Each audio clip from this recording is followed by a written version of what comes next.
for the new topic, allow me to introduce myself. I am Regine Islambon, your student teacher. So before we start, let's have an activity called Oral Story. So I will group you into two groups. So each group, I will show you two sets of pictures. So each group will have, the group 1 is rice terraces and kaini. Group 2 is coconut plantation. So we start from Miss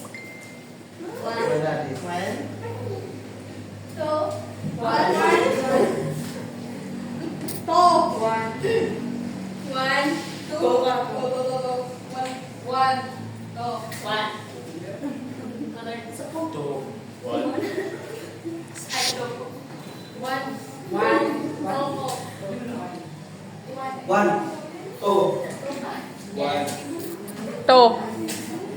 Then, please form your group. Then, all you have to do is analyze and what makes them unique. Say one. Then, this is group 1, this is group 2. Say one. Kuya, apil ko sa group to. Then, group 2. Group one.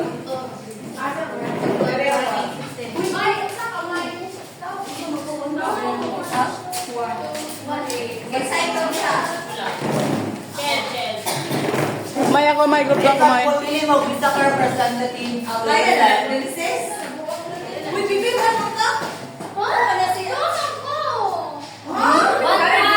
One ka, kay to si Rosme. La. So, I will give you 1 minute to analyze and to present.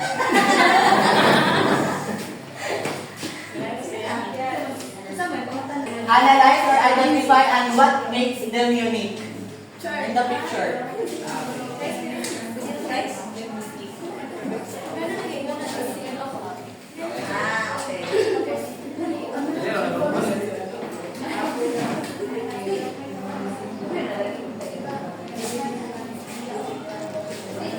Rice terraces is the one of the 7 wonders of the world. Then kainin is parang patay ang tanong ng otro. So, group 1, I think, is there representative sa group 1? So, Erica, please stand. Yes. Please come here in front. Based on our observation, based on observation is once a different kind of the way you plant the crops, different processes of plantation. So whereas ang rice terraces, magdadagdag si Jack, then nakukulang plantation, that's all that, different kind of plantations. What about Tani? Kainin, so sa kainin is, sa kainin is, kanang naing mga paisilan si Jordan, kanang ang mga patay na nakuha, pulihan is like another crop. Okay. That's all. So, group 2.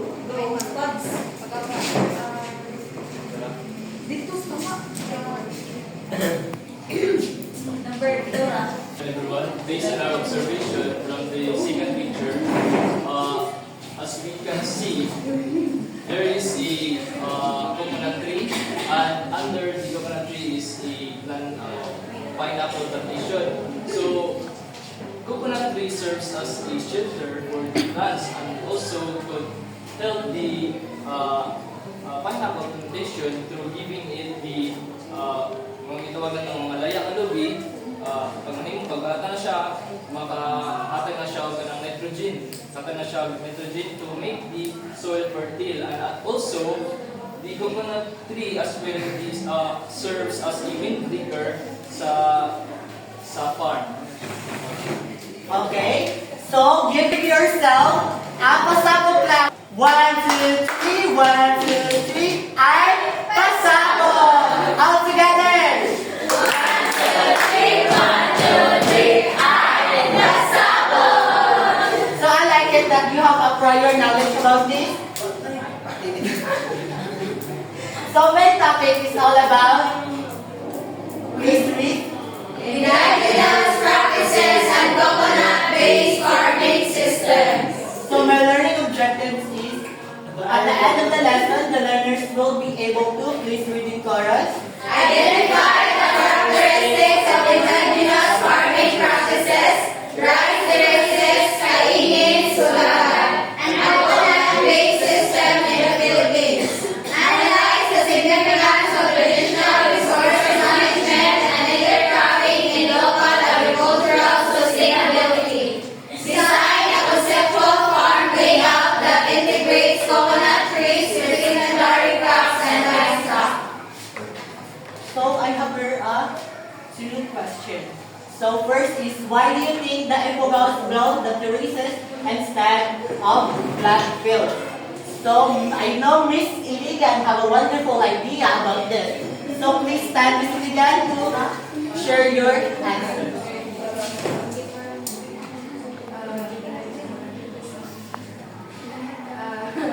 I think Ifugaos build the rice terraces because siguro gamay lang ilang space dito, and that's why gigamit nila terraces para ma-maximize ang space sa ilang area so that they can plant. Okay, thank you, Miss Iligan. So let's give again Miss Iligan a pasabog clap.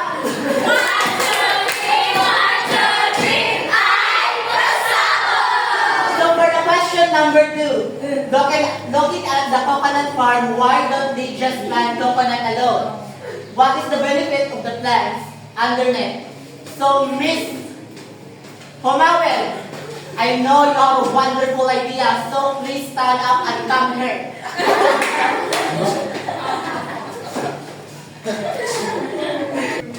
Looking at the coconut farm, why don't they just plant coconut alone? What is the benefit of the plants underneath? So, kalay na mag-isa na buok.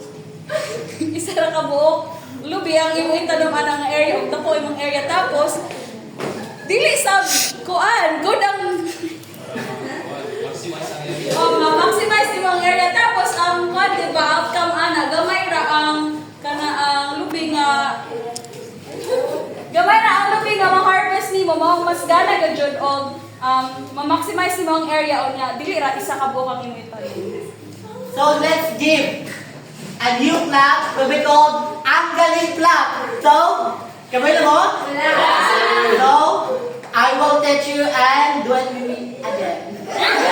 So, 1, 2, 3, 1, 2, 3, Ang Galing! So, all together.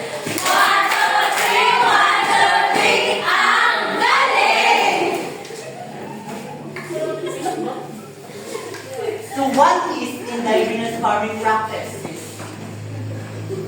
So what is indigenous farming practices? I know. Please, Miss Ariel, please stand and Okay, what is indigenous farming practices? Indigenous farming practices are traditional ways of growing crops and raising food that is developed and passed down to local communities over many centuries. So, when we say indigenous farming, so there are a traditional farming that still exists, especially in the Philippines.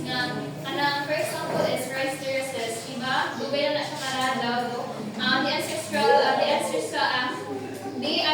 Their ancestrals will be passed down into their generations to generations for cultivations and for plantation. so correct C, Miss Ariel. Indigenous farming practices is the practices passing through generation to generation. So these are for example of indigenous farming practices, which are Ifugao rice terraces, mixed cropping, kainin shifting cultivation, and sulakan. Tinuray na ang mangyan. so the Ifugao rice terraces. So what is Ifugao rice terraces? Miss Fremel, Sir, share your idea. so the Ifugao rice terraces are ancient and like fields carving the ones where they allow people to grow rice. So ang rice grasses by Ifugao are kanang man-made siya. Dili siya natural. It's because kanang gituyo nila nga hagdan-hagdan siya for irrigation. And proper sab siya nga ma-maintain bitaw nila. Kaya kung i-flat field man to nila, malisidan sila, it's because vast man to siya, galing niya ka-huge and dako ang field. So, kung ingana, kung hagdan-hagdan siya, so mas efficient, mas thorough ang irrigation system, and that's all I think. Okay, si Miss Brunel is correct. They use sophisticated irrigation systems where the water flows from the forest to the irrigation.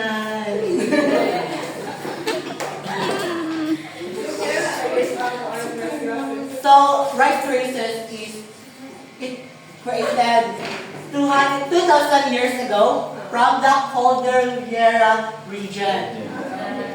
So, the kaingin. So, I know Miss Cadavero. Please stand.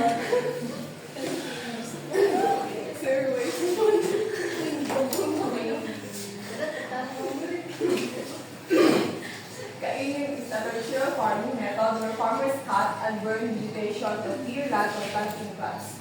So, ang kaingin, isa siya ang method no, kung mag-limpyo kumbaga sa mga crops para adista na siya. So, which is through burning ang iyang pamaagi. Through burning ang through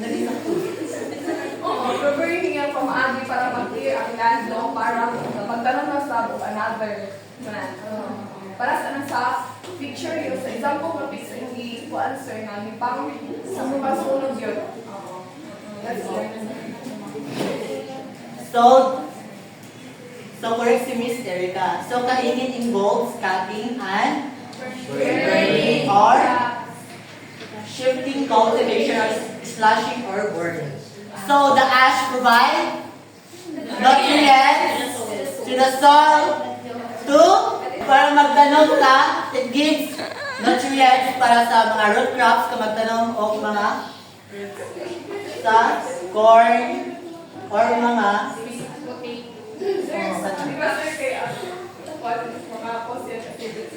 okay, wait.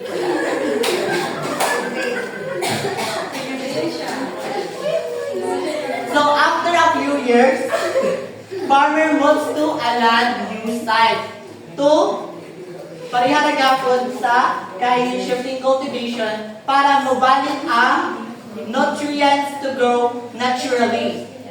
So, do you think necessary pa ang kaingin in today's generation?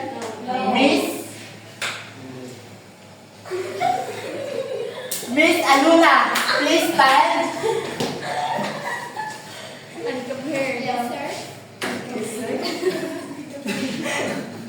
Do you think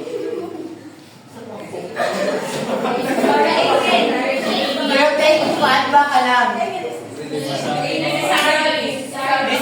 in today's generation. Well, para sa mga sir is, yes, naagihapon siya. Naagihapon siya, or dili din naagihapon siya. Kanang gi-apply gihapon nato siya, karon labi na sa mga farmers yun kay. Para mong yun, makuhaan yun ang mga lapis, makatong labi pa kuhaan mo.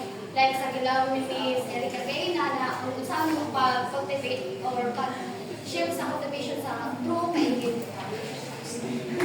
So today, in addition to that, DNR is not allowed to use kaingin or shifting cultivation kaya makadaot siya sa atong environment or sa atong ecosystem kaya makadaot sa yes, makadaot siya sa atong mga ecosystem pa, makadaot siya sa biodiversity loss.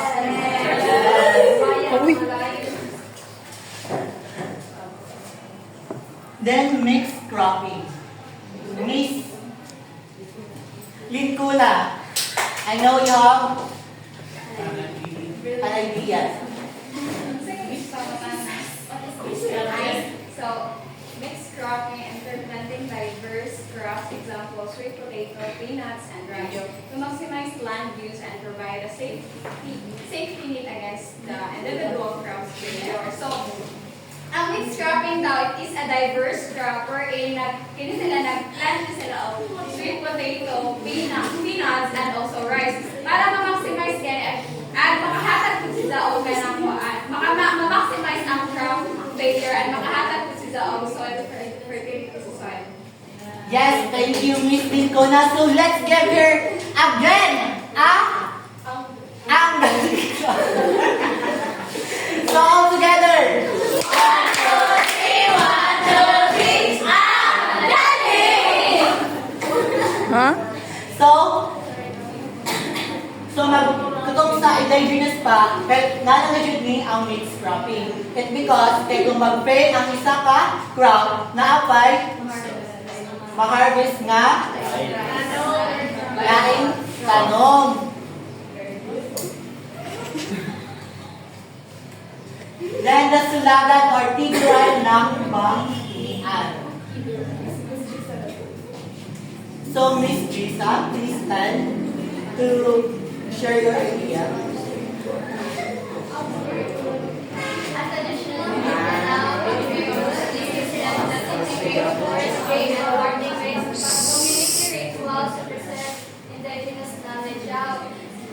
Based on that Suligan, it is forestry and farming with community rituals. So, wala man din sa ato sa mga manunubo na mabigyan sila kay from rituals, ampo-ampuan man nila ka na ganing kakan man na mag-ampo sila para ang ilang guard mo provide ng mga food at ingana siguro ang Suligan. So, through that, indigenous knowledge, ingana na ilang way para sa So correct si Miss Gisa, it combines agriculture, agroforestry and crop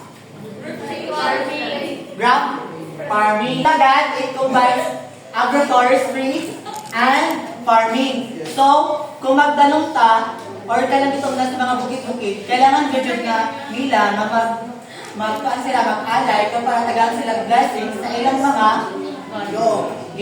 ginoo.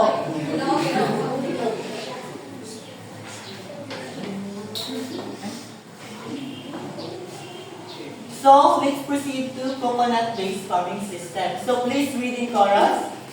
Coconut-based farming systems are agricultural systems where coconut trees are the main crops, often grow together with other plants or livestock in the same area.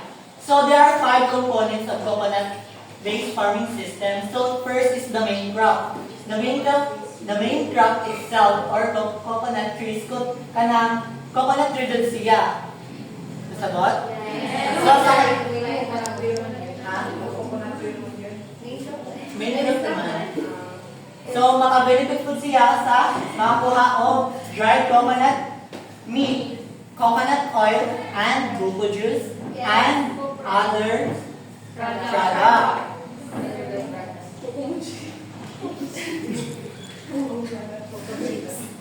So, intercropping or secondary crops. So, between coconut trees, farmer grows crops like this wheat, Banana, pineapple, corn, vegetables like eggplant, chickpeas, squash.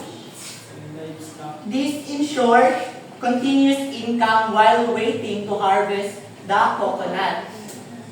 Third is livestock integration. So please read again. Chickens, goats, pigs. So while what would kaong sa pag-harvest, kailangan po nimo i-integrate mo para magtanong ka ay mabuhay pa siya. Chicken, goats, o pigs. Kay nakaproduce man si Jao o egg, milk or meat, and feed.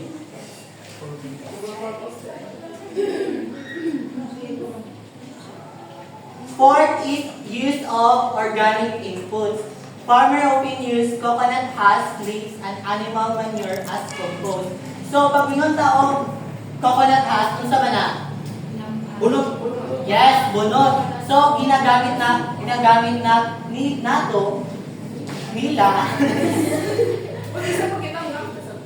Yes. Natugani. Ganito. Then, hat, kanang bunot, kanang mga leaves o mga animal manure para himon og compost at para himon og fertilizer. Then, multiple income source. So, coconut products, copra oil, boko juice, fruits and vegetables, livestock product. So, ito ba mo nga na-acquire sa coconut-based farming system? Yes! Tinuod ka dyan, no, kay? Mahal na po, sir. Mahal na po, sir. Sir, mabuling. Sir, depende kung di kawaton. Wala na si Kai. Dili na siya ka. Kawat na siya. Bawal na si Kai. Kawat siya.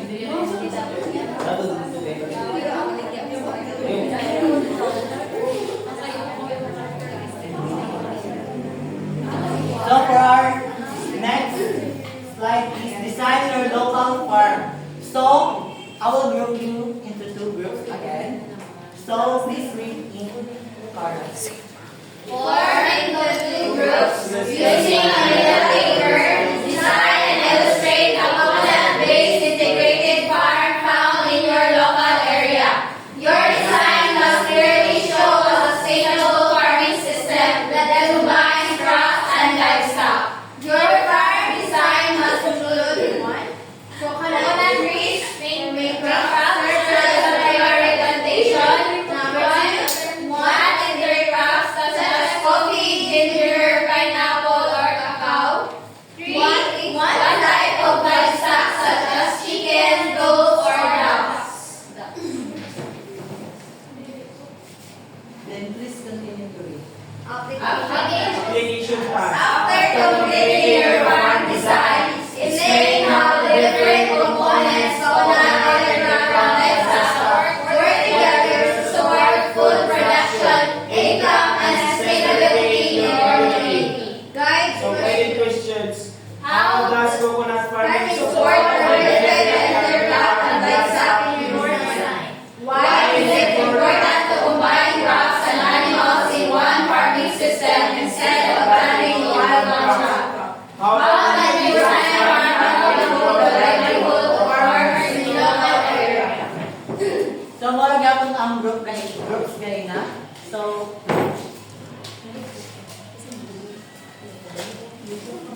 So I will give you 5 minutes to complete this task. Here's the rubric.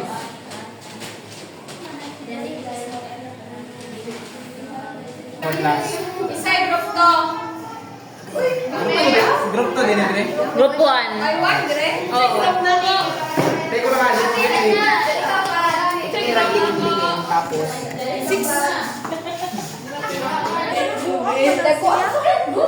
Kay. Hindi ka pala iwan na ito yung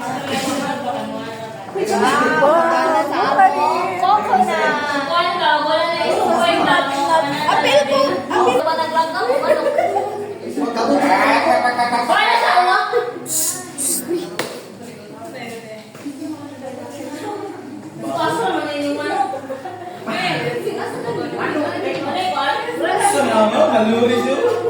Exactly 4:57 na tatunay. Ano ba Sige. Liban pa doon. Sige na. Okay?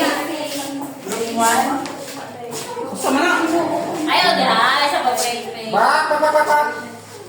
Okay, good afternoon everyone. So here are the na-design na mo mga kuan. Sa to? Local farm. Local farm. So we are the group 1. Ito mo lagi. One na siya. Okay. Sama na siya. Obviously, lubi na siya ang naslan.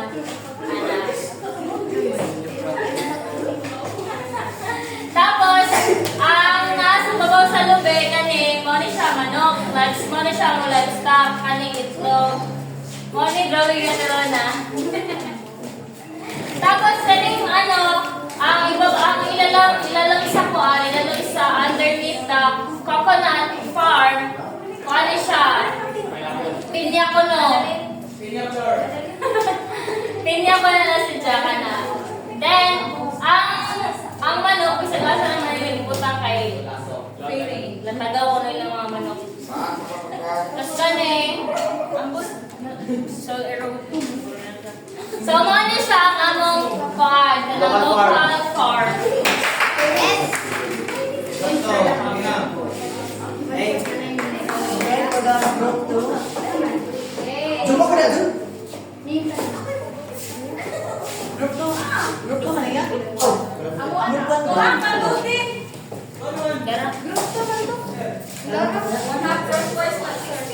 Yes, perfect. Wow, So Ghana. this is our history group to answer those questions. So how does coconut farming supports or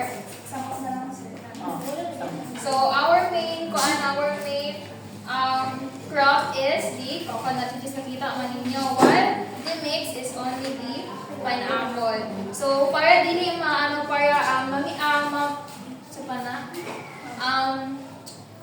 ma-use ang those spaces, so we decide to plant pineapple. So John may diri ang tawag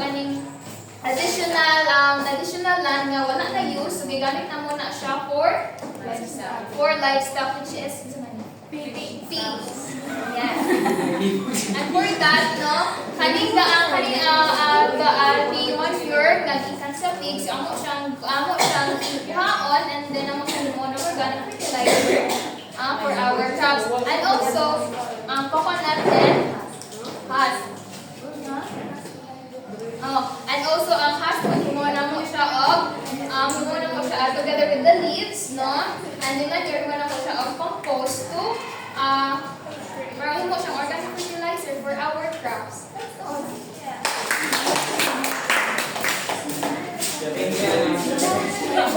So I'm happy that all of you cooperate in this activity. So before that, in order to understand it further, let's have assessment. So please get one word sheet of paper. If you're not finished, please pass your papers. Finish your Mga artista na doon. First, before we end our topic, please read these quotes. The